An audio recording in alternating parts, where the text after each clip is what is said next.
বিশাল বড় রাজবাড়ি, তার সাথে সুড়ঙ্গ পথ, পাশে রয়েছে জৈন মন্দির, বিশাল বড় পুকুরে প্রচুর মাছেদের আনাগোনা। এখানে একবার ঢুকে পড়লে আপনার মনে হবে একেবারে ঐতিহাসিক যুগে চলে এসেছেন। মুর্শিদাবাদের কাঠগোলা বাগান বাড়ি। এখানে টিকিটের প্রাইস কত, কতক্ষণ থাকা যায়, সমস্ত ডিটেলস রয়েছে আমার ভিডিওতে। চলুন তাহলে শুরু করা যাক। নমস্কার, আমি সুচিস্মিতা। কেমন আছেন সবাই? আশা করব আপনারা সকলে খুব ভালো আছেন। আমার মিষ্টু ক্রিয়েশন চ্যানেলে একটি ব্লগে আপনাদের প্রত্যেককে জানাই অনেক অনেক স্বাগত। আজকে আমি এসে গেছি মুর্শিদাবাদের কাঠগোলা বাগান বাড়িতে। মুর্শিদাবাদের এই কাঠগোলা বাগান বাড়িটি অন্যান্য ঐতিহাসিক স্থানের মতো খুবই গুরুত্বপূর্ণ একটি জায়গা। হাজারদুয়ারি প্যালেসের প্রায় 3 কিলোমিটার উত্তরে নসিপুর রাজবাড়ির কাছে অবস্থিত এই প্যালেস। এই মুহূর্তে আমরা ঢুকে গেছি কাঠগোলার বাগান বাড়িতে। আর জানেন কি এই বাগানের প্রতিষ্ঠাতাকে? জৈন সম্প্রদায়ের এক বণিক রায় বাহাদুর লক্ষ্মীপদ সিং দুগার।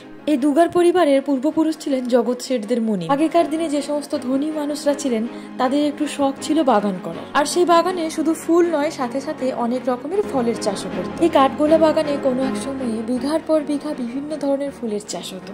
এই বাগান বাড়ি সাজাতে লক্ষ্মীপদ, শ্রীপদ আর ছত্রপদ প্রচুর টাকা ব্যয় করেছিলেন। তাদের সাজানো বাগান বাড়ি এখনকার দিনে আমাদের কাছে এখন ঘুরতে আসার একটি অন্যতম জায়গা হয়ে দাঁড়িয়েছে। বিশাল আকার গেট দিয়ে প্রবেশ করার পরে কিছুক্ষণ হাঁটলেই আপনার চোখে পড়বে একটি টিকিট কাউন্টার, আর সেখান থেকে মাত্র 30 টাকার বিনিময়ে পেয়ে যাবেন আপনি একটি টিকিট। এখানে ভেতরে ঢুকলেই আপনি দেখতে পারবেন সুড়ঙ্গ পথ, নাচমহল, রঙিন মাছেদের পুকুর, বাদ্যযন্ত্র, বিভিন্ন ধরনের গোলাপ ফুলের বাগান, জৈন মন্দির, সাথে আরো অনেক কিছু।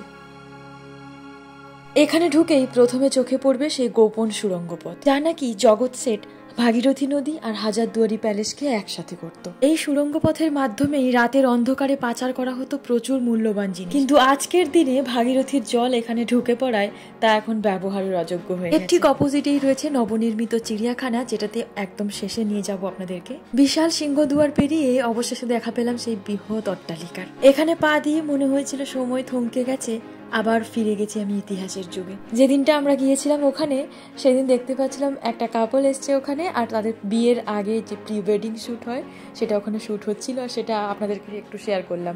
এর ভেতরে ঢুকতে গেলেই একদম প্রথমেই কিন্তু বড় বড় সাইনবোর্ডে লেখাই রয়েছে যে এর মধ্যে আপনারা আমিষ খেতে পারবেন না।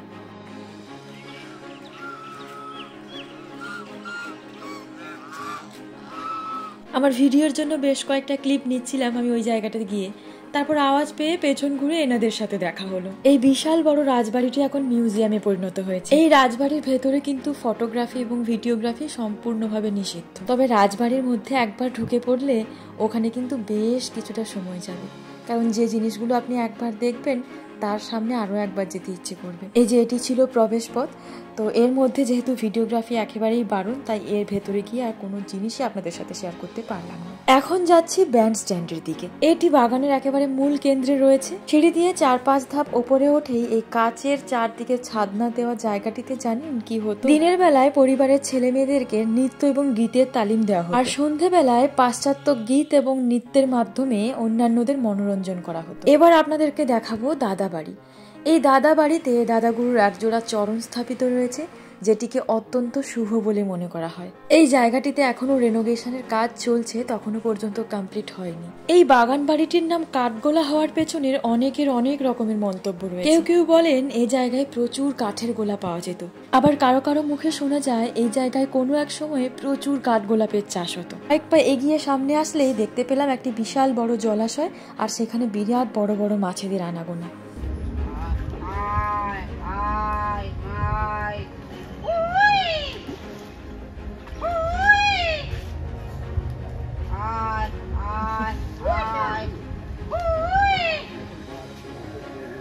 এই বৃহৎ জলাশয়ের অপোজিটেই রয়েছে জৈনদের মন্দির।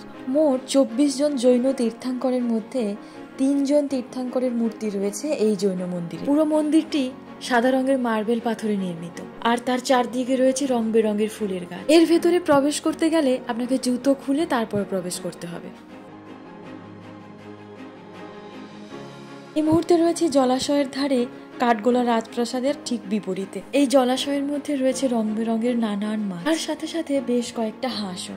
তবে একথা শোনা যায় সে সময়ে কোনো এক অজানা রোগে এই জলাশয়ের সমস্ত মাছ মারা যায়। ফলস্বরূপ বাগানের বিভিন্ন জায়গায় তিনি এই মাছগুলিকে সমাধিস্থ করেন। সব শেষে ঢুকলাম কাঠগোলার সেই নবনির্মিত চিড়িয়াখানার মধ্যে। এখানে রয়েছে বিভিন্ন রকমের পাখি, রঙিন মাছ এবং কচ্ছপ। কেমন লাগলো নিশ্চয়ই জানাবেন। আজকের ভিডিওটা তাহলে এখানেই শেষ করলাম। দেখা হচ্ছে পরবর্তী ভিডিওতে।